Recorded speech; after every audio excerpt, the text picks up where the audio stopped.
Hari ini dari tadi aku diberkati. Firman Tuhan yang saya siapkan untuk diberkati cuma ada satu, tapi itu pun nyata matang. Tapi yang saya tangkap di sini, apa gunanya kita memiliki isi dunia ini kalau dunia kita, kehidupan kita binasa? Karena itu hari ini saya mati itu. Saya mati dia. Kita bagaimana itu?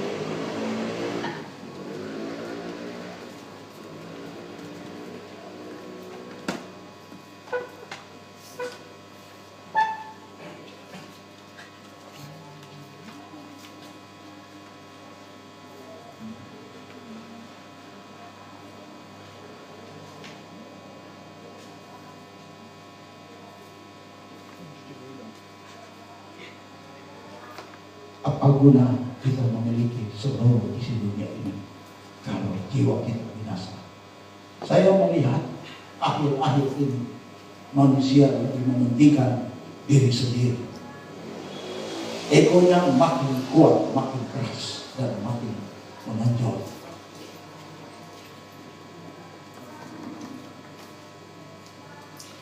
Membuat saya sedih karena jemaat yang ada di tempat ini, kalau boleh sama orang ada di surga, jangan sampai ada yang tertinggal.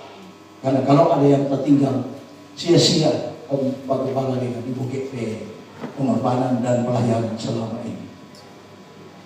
Karena itu saya ingin sekali kalau semuanya orang berada di surga kekal selama-lamanya. Waktu pengangkatan akhir zaman berat Bapak Puces, ada ketinggalan di sini.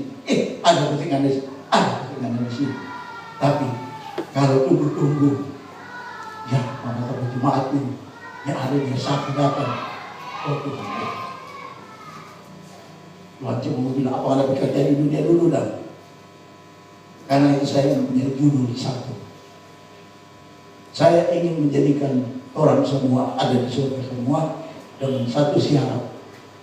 Jadi malaikat dulu di dunia, baru orang boleh menuju surga. Semua suka masuk surga? Betul-betul? Semua suka masuk surga? Angkat tangan yang suka masuk surga. Oh, hampir 100%. Oke, siap. Sambil berjalan firman Tuhan ini telah uji apa orang ada di surga atau ada di neraka ini. Sementara uji, sementara firman berjalan. Pertanyaan yang pertama, siapa yang suka masuk surga? Semua orang suka. Pertanyaan yang kedua, apakah manusia ada di surga? Kalau ada ayat yang menunjukkan perkataan manusia ada di surga, tolong kasih tahu ke kita. Seluruh Alkitab, tolong, adakah manusia di surga?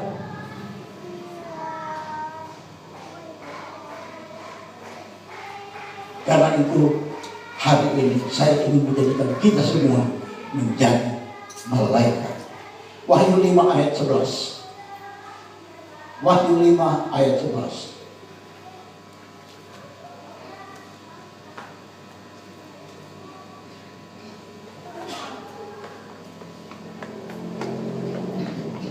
Maka aku melihat dan mendengar suara banyak malaikat sekeliling tahta. Banyak apa? Malaikat. Keras itu suara. Banyak apa? Malaikat.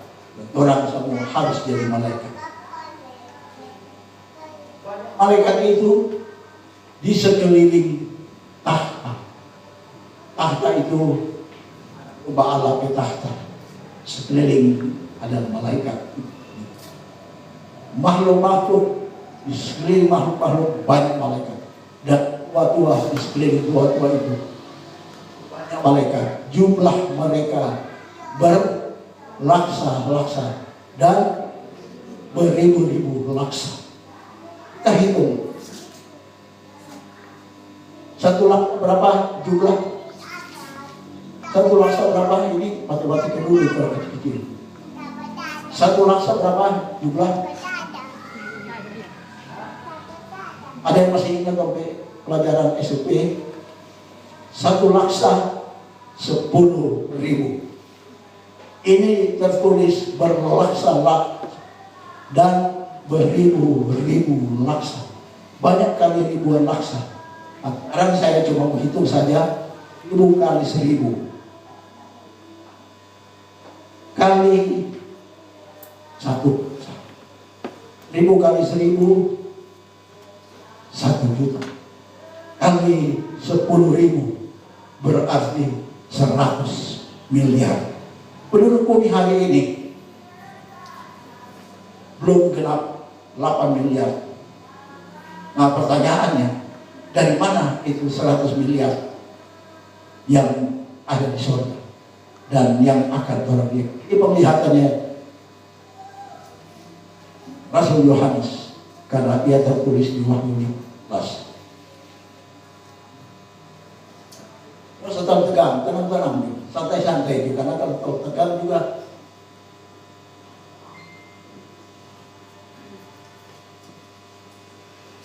saya tidak mengupas mengenai makhluk-makhluk dan tua-tua, cuma saya ingin kasih gambaran saja.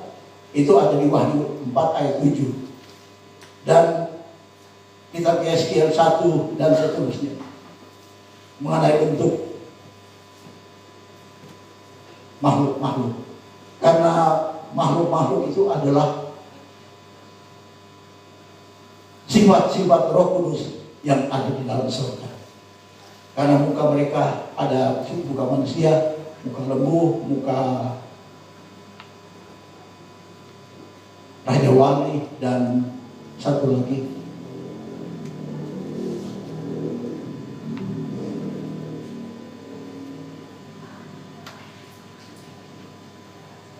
tua-tua saya gambarkan ada 24.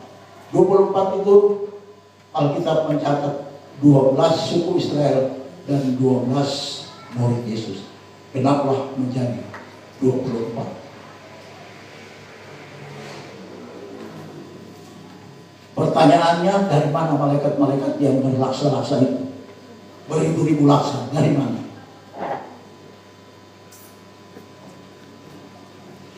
Ada yang tahu malaikat beribu-ribu laksa dari mana? Wahyu 1 ayat 20.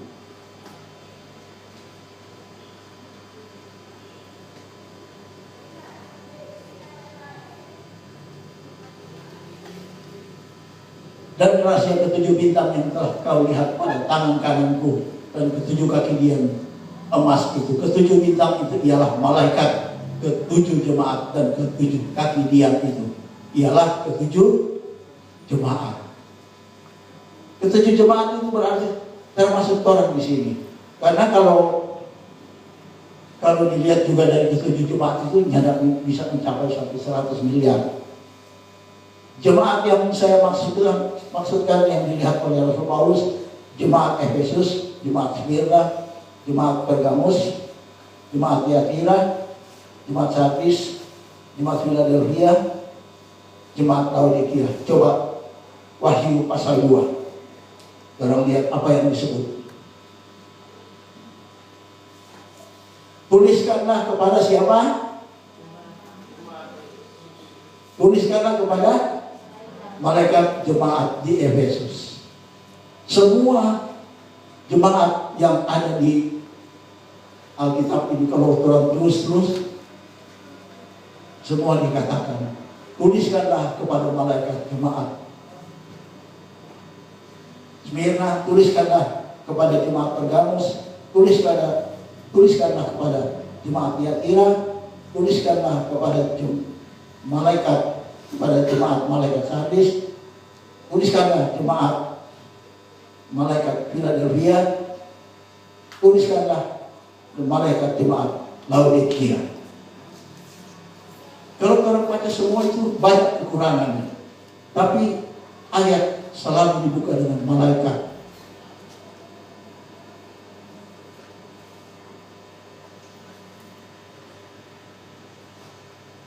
Karena jumlah 7 jemaat itu tidak mencukupi mencapai miliar, apalagi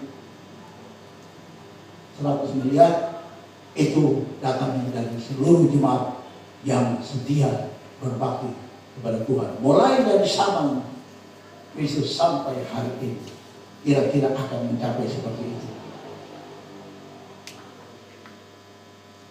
Pertanyaannya,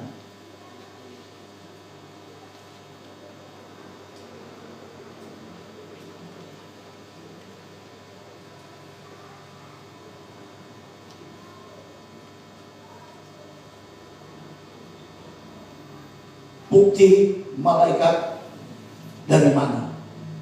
Bukti malaikat di surga itu dari mana? Saya punya satu ayat. Matius 22 ayat 30. Matius 22 ayat 30.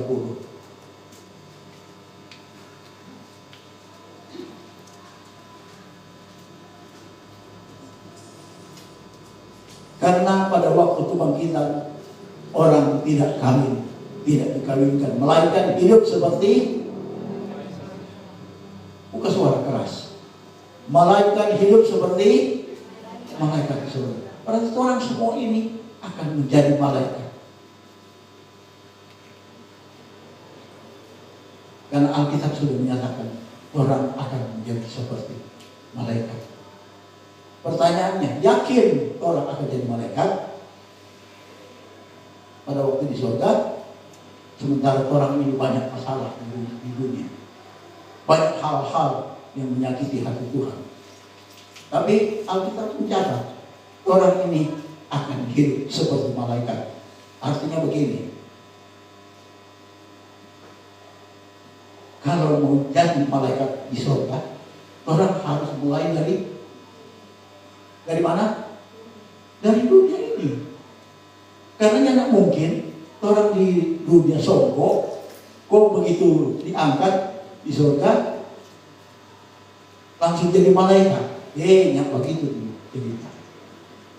Yang benar ketika orang hidup di dunia ini seperti malaikat. Ketika orang meninggal, Tuhan panggil, dan pada akhir zaman orang kumpulkan surga, orang jadi malaikat. Karena orang jadi malaikat di dunia. Ketika orang hidup seperti malaikat, nyana ada satu setan boleh mentahan orang untuk ada.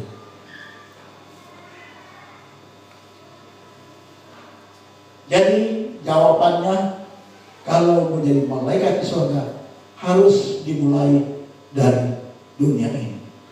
Jadi orang menang dulu, bukan nanti di surga orang berubah jadi malaikatnya, tidak mungkin. Di dunia pangto mampus, pakai hati mampus.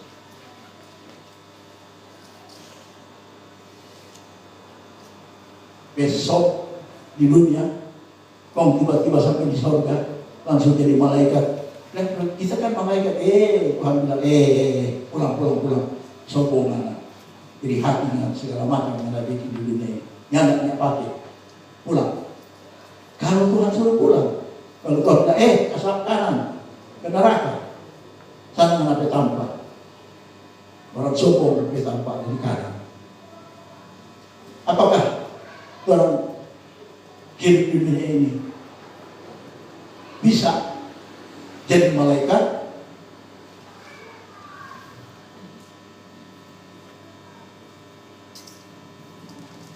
Ketika ambulans datang, seperti waktu saya pernah dibawa ke rujukan ke Malatya, tapi dari posisi waktu itu antara mau tinggal ayam atau pulang. Beran kita tinggal di Malalaya, maka kurang mendengar om laom dikubur. Iya, kan semua yang mati sekarang ini cuma yang dari rumah saja. Bukan nggak ada, itu sopir-sopir di mikro itu berjalan-berjalan, itu ada yang tiba-tiba lumpuh. Begitu juga orang-orang yang berjalan ada yang tiba-tiba lumpuh. Karena COVID, semua yang meninggal itu proses di rumah sakit.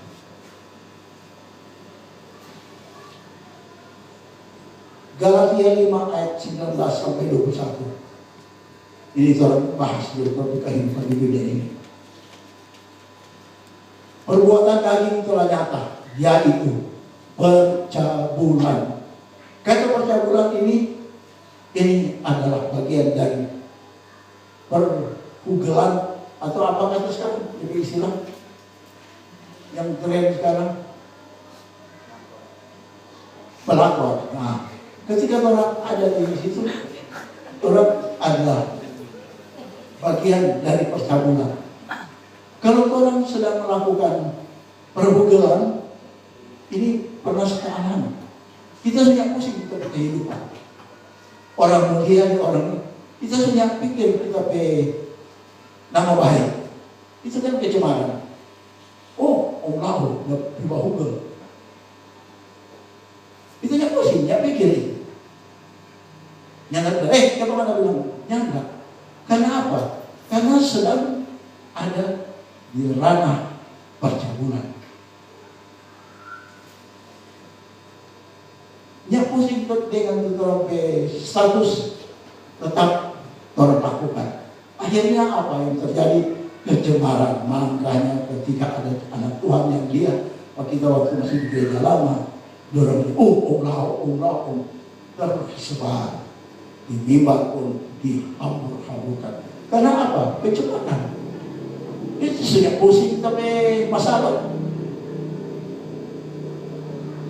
Karena apa? Tiap pagi bangun kurang ingat tuh buka. Bangun kurang ingat. Sepanjang hari kau pikir bagaimana caranya mau apa? Itu kan karena apa? Awal nafsu 20. Itu bagian dari perhugelan. Sekarang penyembahan berhala. Penyembahan berhala Zaman dulu memang ada banyak begitu. Tapi zaman sekarang kan berhala modern banyak.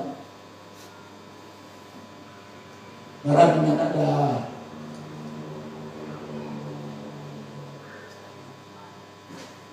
ada doi yang tujuan selalu di pinjol, atau ketika orang di kampung ibadah seperti ini, orang berhalakan orang HP, menjadi orang lain sebentar dari agama Tuhan, yang lain sebentar sibuk bermain apakah TPP Mobile Legend. Orang lagi dalam agama Tuhan sibuk dengan buka-buka Facebook dan lain sebagainya. Itu kan bagian dari berhala sama ini. Sihir kalau orang mau di televisi ada. Perseteruan, suka sekali cari gara-gara. Perselisihan, cari hal. Iri hati kita sudah menjabarkan ini. Ketika iri hati tidak tersalur, yang terjadi apa? Iri hati tidak tersalur, yang terjadi apa? Marah. Otomatis.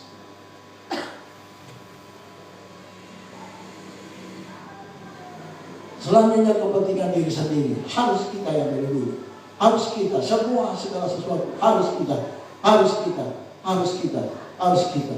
Moni nomor 2 kita dulu, moni nomor 3 kita dulu. Karena kepentingan diri sendiri. Habis itu ketika orang menyenangkan hati, terjadilah percideraan, perkelahian. Itulah yang menimbulkan roh pemecah 21. Makanya kenapa di dalam gereja ada blok ini. Itu tadi ada pemecah roh. Kedengkian. Ya, saya sudah mau dikabarkan lagi kedengkian. Orang kalau dengki, begitulah kira-kira. Kemabukan semua orang tahu. Pesta pora dan sebagainya terhadap semua ini. Kuperingatkan kamu seperti yang telah dibuat dahulu, bahwa barang siapa melakukan hal-hal yang demikian, ia tidak akan mendapat bagian dalam kerajaan surga. Berarti iblis dan neraka belum jadi malaikat. Memang sulit untuk menjadi malaikat. Namun ketika orang mampu melakukan itu, Galatia 5 ayat 22 sampai 23. Harus orang lakukan ini. Tetapi buah roh ialah kasih. Kasih ini kita coba jabarkan dalam 1 Korintus 13 ayat 1 coba. Lompat dulu 1 Korintus 13 ayat 1 dulu.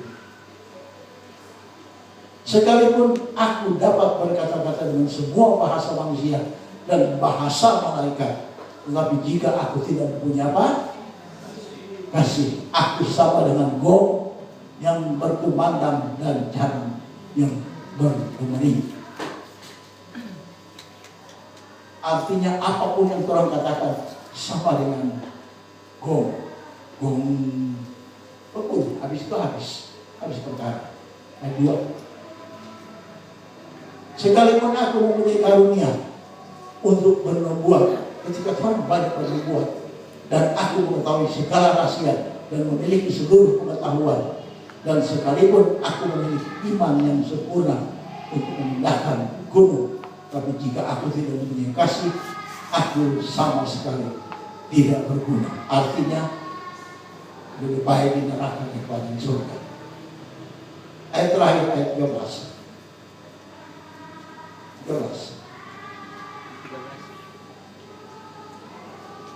Oh ya, sini dulu, ayat 3 dulu. Dan sekalipun aku membagi-bagikan segala sesuatu yang ada padaku, bahkan menyerahkan tubuhku untuk dibakar, tapi jika aku tidak mempunyai kasih, sedikit pun tidak ada faedahnya bagiku. Artinya tempat orang ada di mana? Yang mimpi di surga. Ayat 13. Masa kau 13 pasal 13. Demikianlah ketiga hal ini, yaitu iman, pengharapan, dan kasih. Dan yang paling besar di antara ialah kasih. Ketika kita tidak senang pada orang lain, pada siapa saja, orang memang mempunyai iman, beriman, mempunyai harapan, berharapan orang akan masuk ke surga. Namun yang terutama adalah kasih. Susah orang membagi kasih pada orang. Kan kalau kita pernah bilang, kalau orang buat baik pada orang yang baik itu biasa, karena orang di luar Tuhan pun sama. Jika orang berbuat baik pada orang yang berbuat baik pada orang, itu memang biasa. Tapi ketika orang berbuat baik kepada orang yang tidak baik pada orang, yang menyakiti orang, apalagi pernah membuat nyaman orang, itu baru bilang hebat. Dan itulah bagian-bagian untuk menuju surga. Ayat 23, Galatia 5 ayat 23.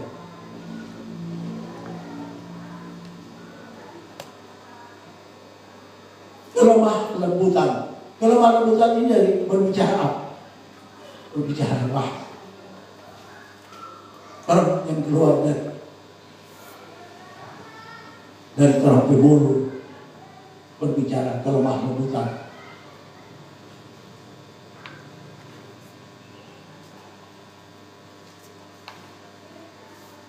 Orang tua dengan ibu G, memang orang waktu panggil omak di omak sekarang. Kadang-kadang dimaksud omak di omak. Omak, selamat. Bahasa yang normal dan santun. Tapi dulu, lapar atau apa?